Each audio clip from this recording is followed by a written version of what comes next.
Bonjour, aujourd'hui on se retrouve pour tester un ordinateur portable. Donc ça sera le MSI GL73 9SE.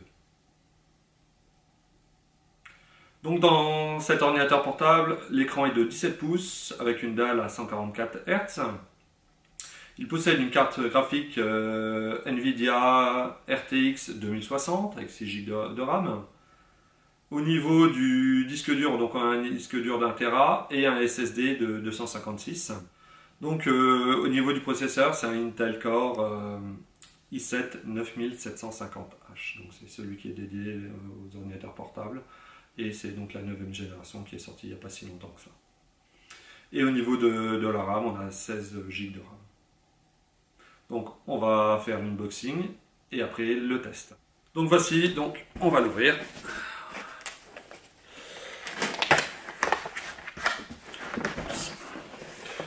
Dans le sens là, ça sera mieux. Donc c'est un ordinateur destiné aux gamers. Donc, au niveau de puissance, théoriquement c'est bon. Donc là, notre secteur. Voilà, la bête.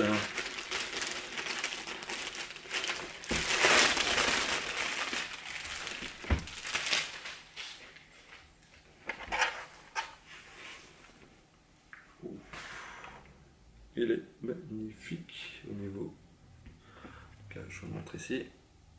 Maintenant, on va le voir. Donc là, vous le voyez même avant moi. Je ne l'ai jamais vu encore. Donc c'est encore le neuf.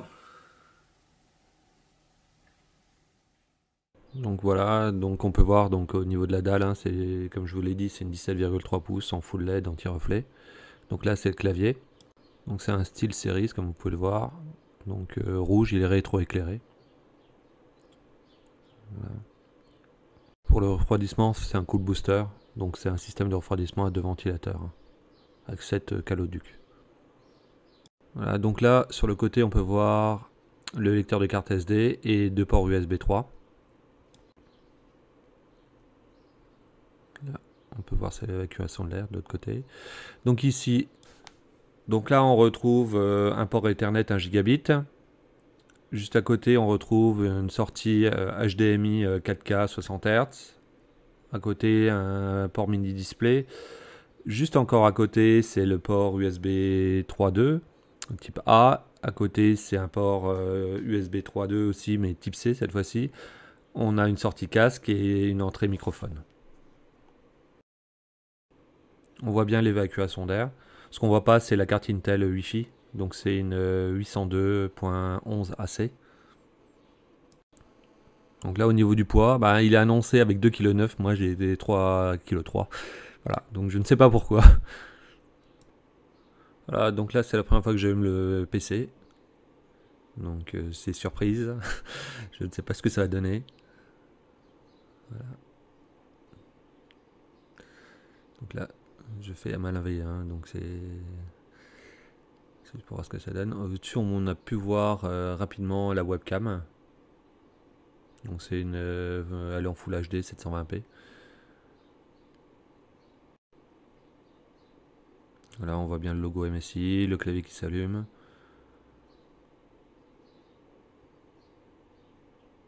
Voilà, donc c'est nickel. Et là, Windows. Donc là, je vais peut-être pas vous montrer l'installation de Windows. C'est next, next, next, comme d'hab. On va passer aux choses sérieuses. Là, vous pouvez regarder le clavier, ça fait super, ces couleurs. Je trouve ça magnifique. Maintenant, on va tester la bête. Voilà, le MSI Dragon Center, ça vous donne la température, ça vous donne d'autres informations en fait sur votre PC.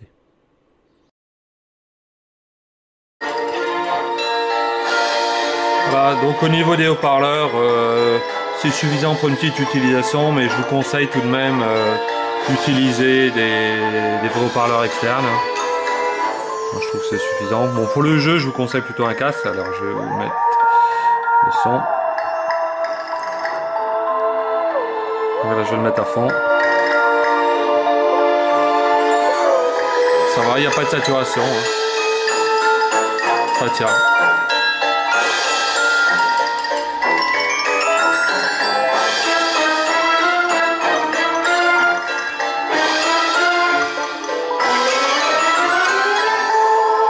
Voilà, donc le trackpad.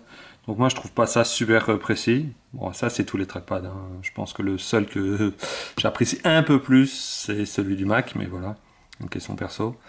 Mais je vous conseille vraiment de mettre une souris pour un usage normal, hein, juste pour aller sur le web, ça suffit, hein. Il répond super bien, mais voilà. Là, on va écouter le bruit du clavier.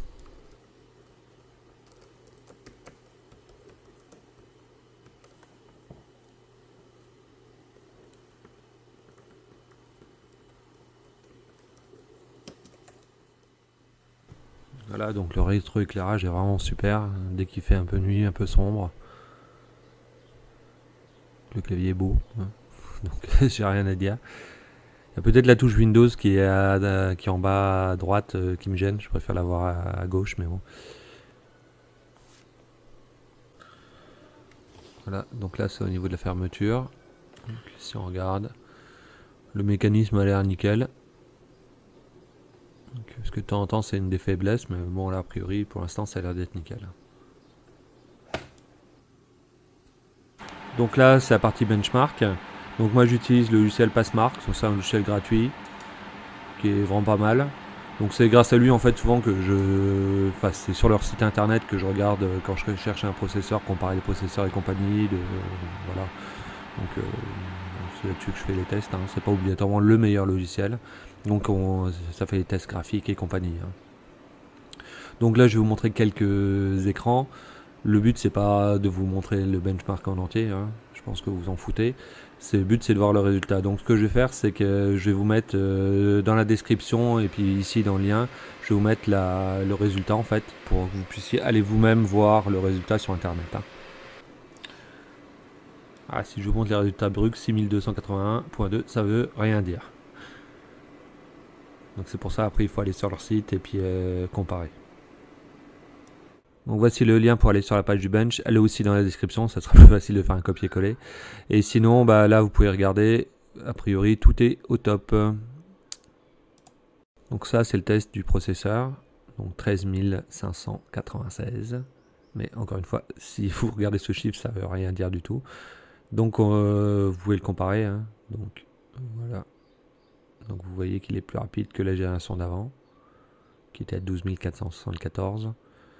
Et l'avantage de ce logiciel-là, enfin de cette page, c'est que vous pouvez aussi comparer par rapport à un autre processeur. Vous choisissez en haut à droite le processeur que vous voulez comparer.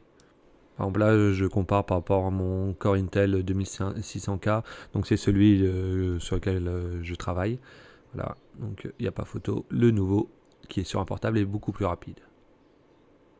N'hésitez pas à m'amuser pour comparer, hein, par rapport à ce que vous voulez. Donc là, c'est la carte graphique, là, donc 10 949.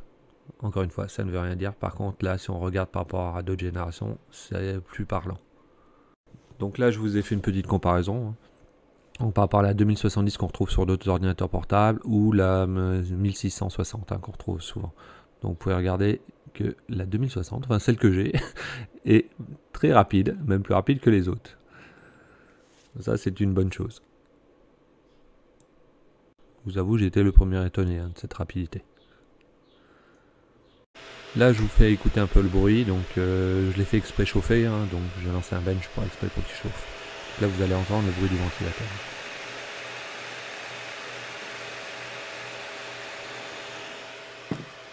Voilà, donc là c'est pour Fortnite, donc on est en épique, hein, graphisme max, 60 images par seconde, mais en fait après on est passé en illimité.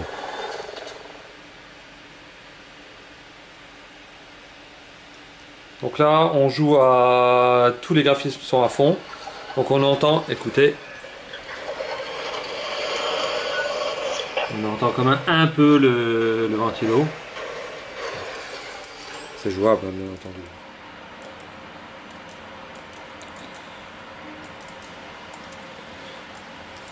Donc là, on est à environ à 190 si on met FPS illimité, hein. Comme moi, je suis le chauffeur du bus. Bon, c'est pas grave, faut remercier le chauffeur. Voilà, donc le test du PC portable s'est bien passé. Donc j'ai trouvé qu'il était super performant, j'étais vraiment étonné. Donc il est même plus puissant que mon PC de bureau que j'utilise depuis X années. C'est un Core i7 2600K et celui-là il est plus rapide, donc j'étais étonné. Bon, ce qui est un peu normal puisque le 2600K date d'il y a quelques années. Sinon, qu'est-ce que j'ai fait comme modification par rapport à la configuration d'origine? C'est que j'ai enlevé Norton Antivirus, donc j'ai mis Kaspersky Total Security Suite, ce que j'utilise sur tous mes ordinateurs. Donc voilà. Au niveau du design, bah, je trouve assez joli. Bon, enfin, c'est classique, hein. Au niveau capacité, donc pour jouer, bah nickel, hein. Vous avez pu voir la vidéo de Fortnite. Bon, moi je suis pas un pro de Fortnite, hein, c'est plus mon fils. Mais voilà. Donc j'ai vraiment rien à redire. Le PC est rapide. Au niveau de la qualité d'affichage, nickel. Voilà. Si vous avez des questions, n'hésitez pas. Et mettez un like, vous abonner à la chaîne. Et je vous dis à la prochaine.